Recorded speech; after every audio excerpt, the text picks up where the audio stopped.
मुक्त करता हूँ, उसे मुक्ति प्रदान करता हूँ। राक्षस मुझे शत्रु मान करके भजते हैं तो मैं शत्रु बन करके मिलता हूँ और वही गति उनको भी प्रदान करता हूँ।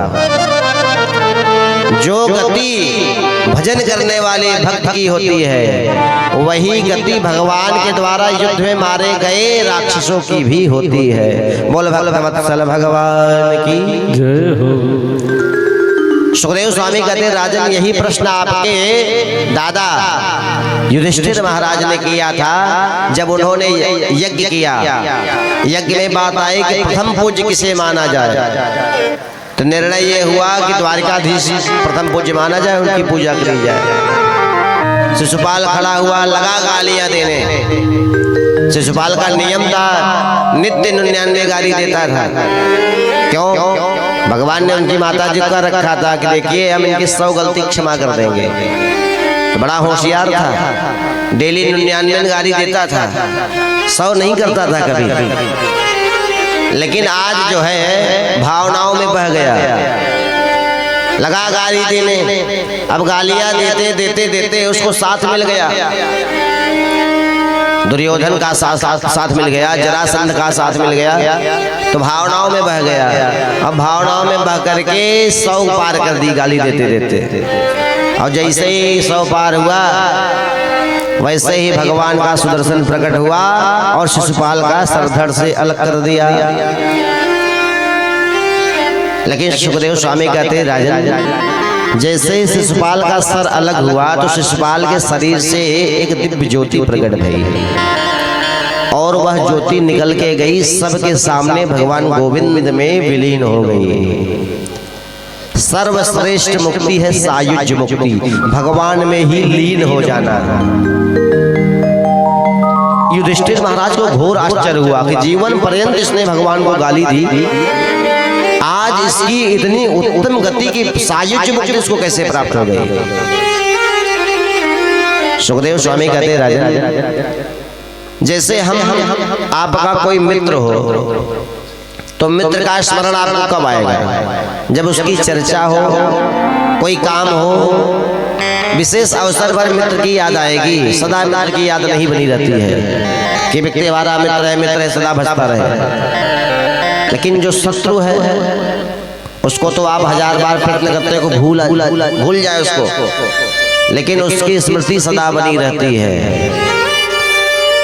तो भगवान के भक्तों से ज्यादा भजन तो असुर लोग कर लेते हैं, इसलिए उनकी सदगति हो जाती है। बोल भक्तवत्सल भगवान की जय हो। और तुमने जो प्रश्न किया राजन कि भगवान सदा राक्षसों को मारते ही दिखते हैं, तो भगवान मारते नहीं हैं। अरे राक्षस कुल में ही उत्पन्न हुए प्रहलाद जी, भगवान ने उनको मारा क्या?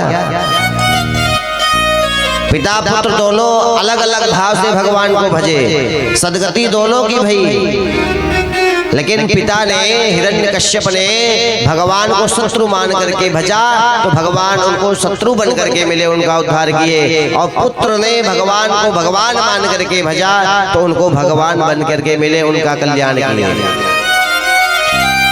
जाकी रही भावना जैसी प्रभु मूरत देखी दिन तैसी। जैसे हमारा भाव होगा भगवान उसी प्रकार से हमारे सामने प्रकट होंगे, उसी प्रकार से हमारा कल्याण करेंगे। परीक्षित ने महाराज प्रहलाद महाराज के प्रसंग में प्रश्न किया तो प्रहलाद जी कथा आप सब श्रवण किए ही है। हिरण्यकश्यप का पुत्र प्रहलाद जी हुए।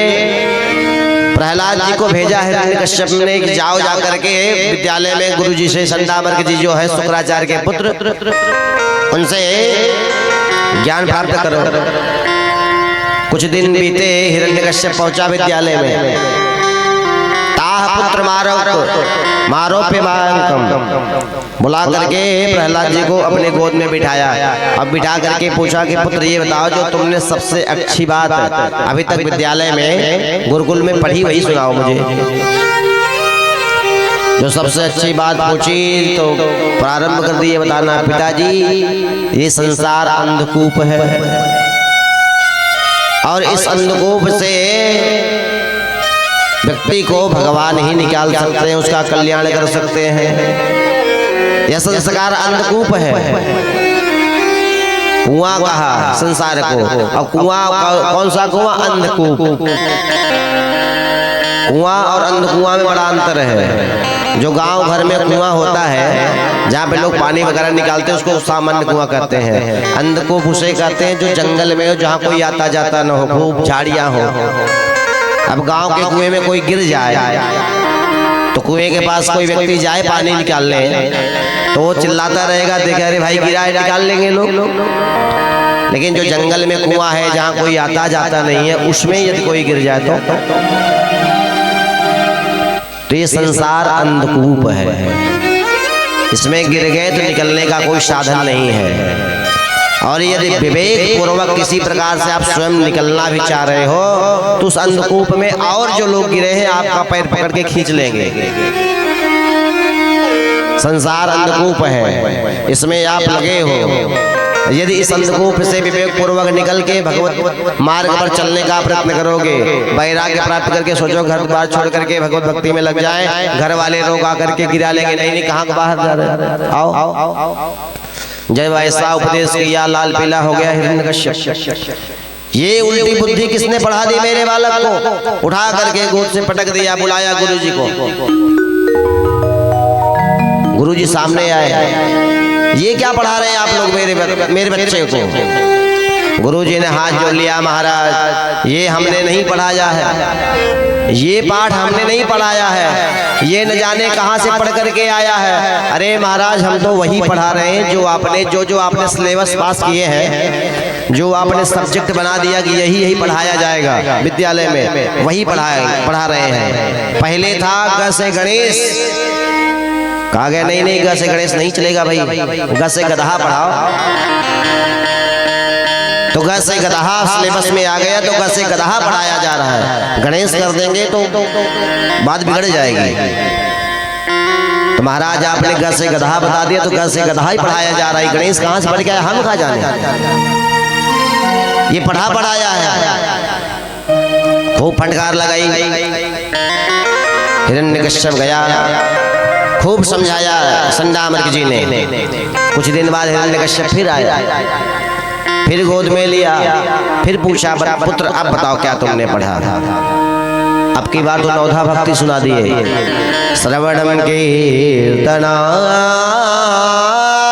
विष्णु स्मरणम पाद सेवनम। नवधा भक्ति सुना दिए। पिताजी नवधा भक्ति श्रेष्ठ है। समस्त प्राणी को भगवान की भक्ति करनी चाहिए और भक्ति के 9 प्रकार हैं। पहली प्रकार की जो भक्ति है श्रवणम, आप भगवान की लीला कथाओं को आनंद के साथ सुनो। और दूसरी भक्ति का नाम है कीर्तनम, पहले खूब सुनो फिर उसका कीर्तन भी करो। और कीर्तन कैसे करोगे? बोले उसके बाद स्मरण करो, खूब स्मरण करोगे, कीर्तन करोगे तब भगवान की भक्ति अंदर आएगी। उसके बाद पाद सेवनम, भगवान की पाद सेवा करो, चरण सेवा करो। जब नवधा भक्ति का वर्णन करने लगे फिर गोद से उठा करके पटक दिया, क्या आप लोग पढ़ा रहे हैं?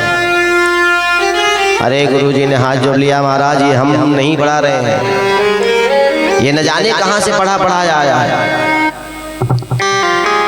फिर समझा करके हिरण्यकश्यप गया, फिर बहुत समझाए संडामर्क जी, लेकिन प्रहलाद जी तो अपनी ही मस्ती में रहे। एक दिन असुर बालक पास में आए कि प्रहलाद तुमको ये सब उठपटांग कौन पढ़ा के चला जाता है? ये क्या तुमने पढ़ लिया है कि तुम्हारे पिताजी आते तुमको गोद से पटक देते, नाराज हो जाते तुम्हारे ऊपर? अरे तुम इतने बड़े महाराज के लड़के हो, पुत्र हो, तुम्हारे पिता से सारे देवता भयभीत रहते हैं। अरे भगवान वरुण तुम्हारे पिता के यहाँ आकर के पानी भरते हैं, सारे देवता तुम्हारे पिता के यहाँ आकर के हाजिरी लगाते हैं। तो तुमको भी अपने पिता के नक्शे कदम पर चल करके आगे राजा बनना है। तुम सब क्या उठपटांग बातें करते रहते हो, पिता से ही विद्रोह करने वाली बात करते हो। अब ऐसी पट्टी पढ़ाई प्रहलाद जी ने उन बालकों को कि जो मैं ये उठपटांग तुमको लग रहा है इसमें बहुत आनंद है, मेरे साथ तुम लोग भी करो, बहुत आनंद आएगा। अच्छा भैया क्या करना है? अरे अब तो सारे असुर बालकों को बिठा लिया साथ में, प्रारंभ कर दिया। क्या? नारायण नारायण श्रीमन नारायण नारायण नारायण श्रीमन नारायण नारायण नारायण नारायण नारायण श्रीमन नारायण नारायण नारायण श्रीमन नारायण नारायण नारायण लक्ष्मी नारायण नारायण नारायण लक्ष्मी नारायण नारायण नारायण लक्ष्मी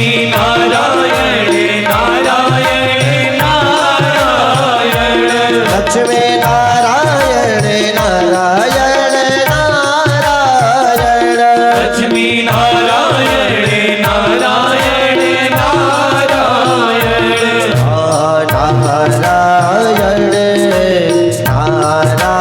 नारायण श्रीमन नारायण नारायण नारायण नारायण श्रीमन नारायण श्रीमन नारायण नारायण नारायण श्रीमन नारायण नारायण नारायण श्रीमन नारायण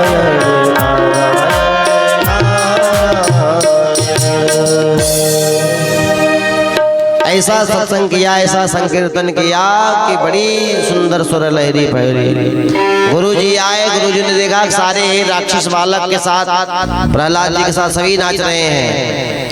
बड़ी जोर से चिल्लाए, जैसे ही जाकर के प्रहलाद जी को डांटने के लिए, मारने के लिए पकड़ा, ऐसा भगवत रंग उनके ऊपर भी चढ़ा कि सारे बालकों के साथ वो भी भगवत भक्ति में संलग्न होकर के गाने लगे, नाचने लगे। ऐसी स्वर लहरी फैले कि यह आवाज पहुंची हिरण्यकश्यप के कानों तक। दौड़ करके